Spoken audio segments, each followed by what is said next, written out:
communication process. The communication is the basic elements which are required for a communication process. Is the first one is the sender.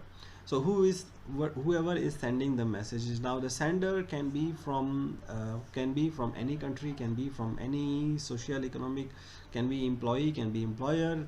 The person who is exchanging the information with somebody else is the sender of the information.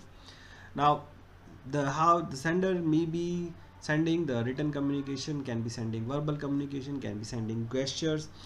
It normally choose a way how he is going to encode the information or encode the message that he want to send.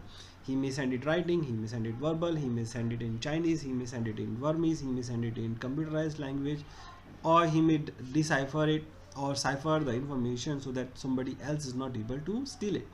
So we need a method of encoding. So encoding is used to wrap the information, the message, in a way that it can when it reach the receiver, it's able to decode it in the same way as the sender want to send.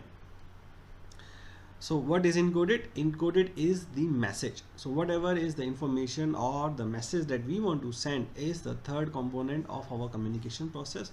So we need to have a clear message. What do we want to exchange with the receiver? What do we want to say? It can be a command, it can be a request, it can be a response, or it can be just an exchange of ideas between the two peoples.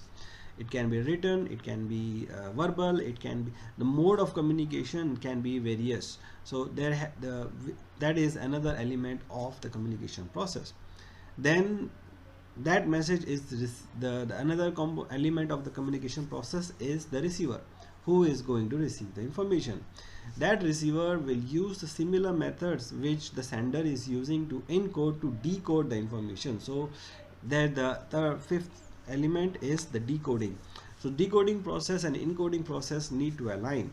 You cannot communicate in between a French and American, or French and English, where they don't understand the language of each other. So sender may be an American person who is going to encode the message to in English.